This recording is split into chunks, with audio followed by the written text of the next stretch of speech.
Hola, soy JP Martínez de el podcast de Romanos 1:16, un programa creado con mucho amor para la sana divulgación bíblica y teológica en Latinoamérica y el mundo de habla hispana. Tenemos buenas noticias para ti respecto de la gracia de Dios. Únete en www.patreon.com/JPauloMartínez y accede a contenido exclusivo. Ahora disfruta este episodio del podcast de Romanos 1:16 que hemos preparado especialmente para ti.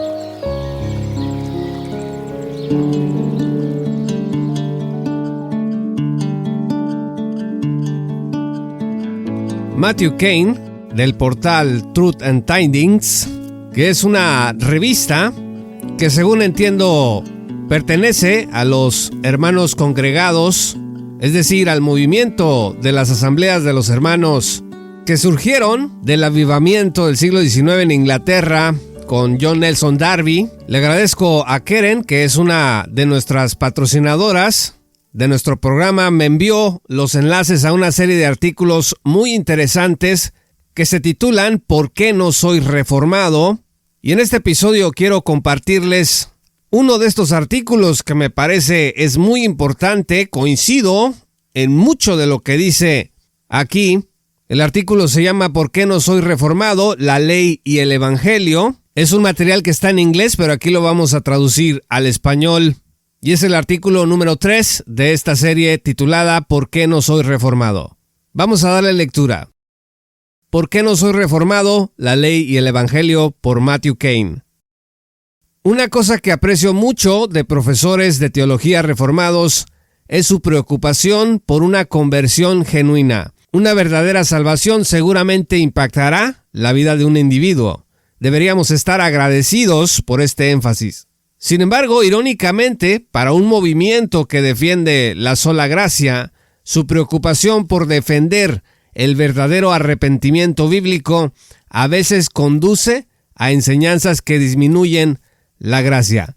Entre paréntesis, estimados amigos, creo que por la lectura que ya le he dado a este artículo previamente, una de estas desviaciones de la teología reformada o de disminuciones de la gracia de Dios es precisamente lo que se conoce como salvación por señorío. Y debo decirle que lamentablemente esta salvación por señorío no nada más tiene su asiento en el nuevo calvinismo, sino que podemos trazar su base doctrinal a la Confesión de Fe de Westminster y otros documentos normativos del movimiento reformado. No todos los calvinistas, por supuesto, abrazan salvación por señorío, pero sí tenemos la semilla o el germen de esta doctrina que disminuye la gracia de Dios en los documentos confesionales reformados. Al menos insisto en lo que hicieron los divinos de Westminster. Matthew Kane prosigue. Una segunda razón entonces por la que no soy reformado es que su lenguaje sobre la ley y las obras puede confundir el evangelio. El fin de la ley. La salvación siempre se ha recibido exclusivamente por la fe, eso dice Romanos 4. Bajo la ley los creyentes ofrecían sacrificios de animales, pero esos sacrificios no quitaban sus pecados. Vea a Hebreos 10, verso 4. Dios los salvó debido a su fe en Él, sabiendo que el entonces futuro sacrificio de Cristo le daría satisfacción en relación con sus pecados. Vea Romanos 3, verso 25. Mientras que los creyentes del Antiguo Testamento vieron su fe bajo la ley, los creyentes del Nuevo Testamento no lo hacen. Nosotros, dice Romanos 6:14, no estamos bajo la ley, sino bajo la gracia. Y, dice Romanos 10:4, Cristo es el fin de la ley para justicia a todo aquel que cree. Teología reformada y la ley. Si bien algunos maestros reformados se harían eco de todo corazón del párrafo anterior, otros no. Muchos de ellos sostienen que la ley del Antiguo Testamento sigue siendo nuestra regla de vida. Esto está arraigado en la confesión estándar de la teología reformada. Dice la Confesión de Fe de Westminster, cito, los verdaderos creyentes no están bajo la ley como un pacto de obras para ser justificados o condenados por ello, pero es de gran utilidad para ellos y para otros como regla de vida. Fin de la cita. Si bien los buenos maestros reformados se esfuerzan mucho por resaltar la gracia contenida en la ley y cómo la ley encaja con el Evangelio, están desarraigando las semillas de confusión sembradas por su propia teología. El Nuevo Testamento y la ley. El pacto del monte Sinaí está obligado a tener hijos para la esclavitud. Vea Gálatas 4, verso 24. Por lo que no debemos hablar de la ley como nuestra regla de vida. Dice Romanos 7, verso 6. Pero ahora estamos libres de la ley por haber muerto para aquella en que estábamos sujetos, de modo que sirvamos bajo el régimen nuevo del Espíritu y no bajo el régimen viejo de la letra. Tanto Romanos como Gálatas nos enseñan que la ley de Moisés no justifica ni santifica. El modelo de vida del cristiano es Cristo, una vida fortalecida por el Espíritu.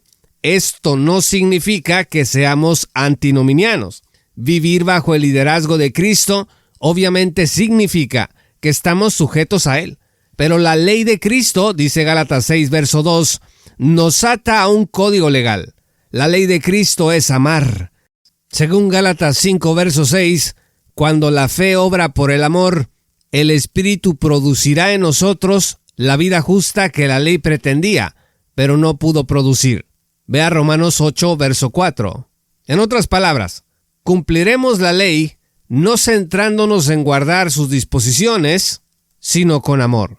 Revise Romanos 13, versos 8 al 10 y Gálatas 5, verso 14. Hay que recordar la enseñanza de nuestro Señor Jesús de amar a Dios y amar al prójimo. Y lo que dice Mateo 22, versos 37 al 40, que de estos dos mandamientos depende toda la ley y los profetas. La distinción puede parecer sutil en la superficie, pero es vitalmente diferente de decir que los cristianos deben guardar los 10 mandamientos, como implican algunas enseñanzas reformadas. No deja de ser significativo que solo 9 de esos 10 se repitan en el Nuevo Testamento. Enseñar la ley como norma de vida del cristiano es al mismo tiempo problemático, porque ¿qué partes de la ley hay que cumplir? Y también es contrario a su finalidad. Vea usted 1 Timoteo 1, versos 8 al 9. Esto no significa que nos desvinculemos del Antiguo Testamento.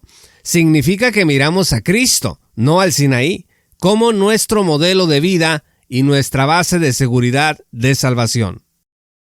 Factores detrás de la confusión.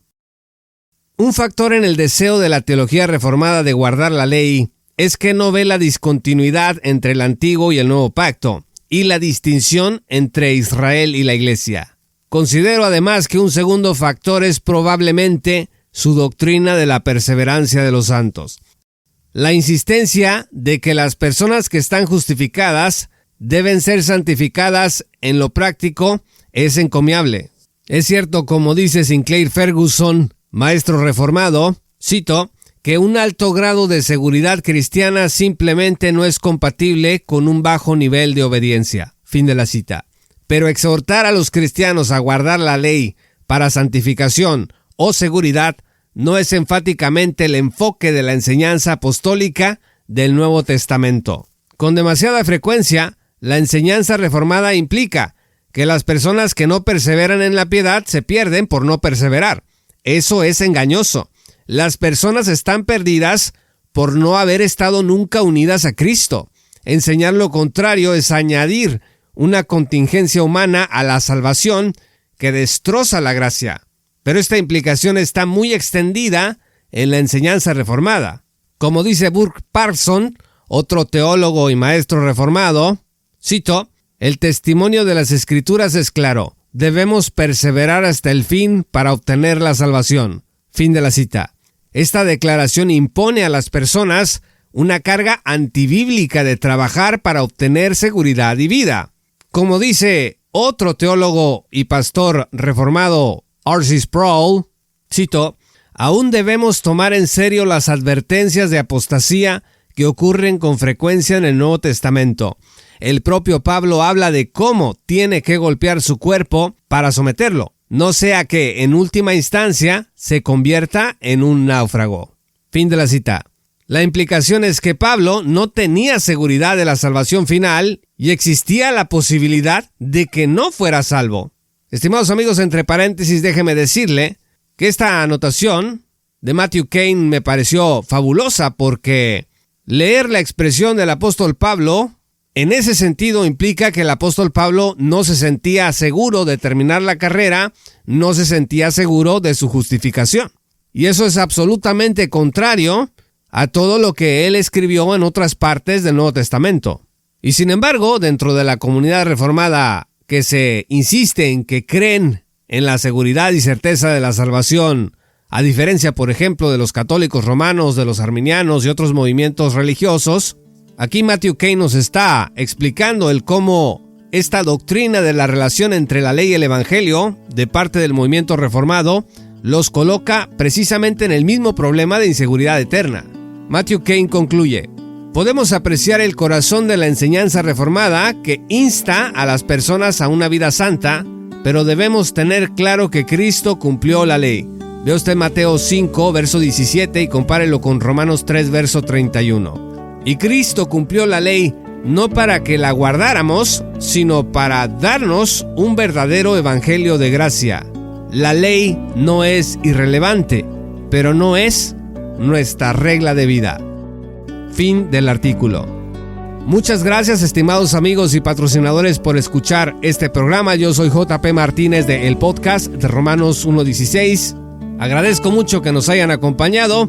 Si aún no son patrocinadores, únanse en www.patreon.com/JPauloMartínez y accede a contenido exclusivo. Tenemos muchas sorpresas, artículos, programas y videos que van a ser de gran interés para que estés equipado para enfrentar los desafíos que presenta la posmodernidad. Gracias, soy JP Martínez. Te esperamos en nuestra gran comunidad. Esto fue Romanos 1:16 con Juan Paulo Martínez Menchaca. Únete como patrocinador y apoya la sana divulgación bíblica y teológica en América Latina. Búsquenos y síguenos en nuestro sitio web oficial, redes sociales y otras. Romanos 1:16. Todos los derechos quedan reservados.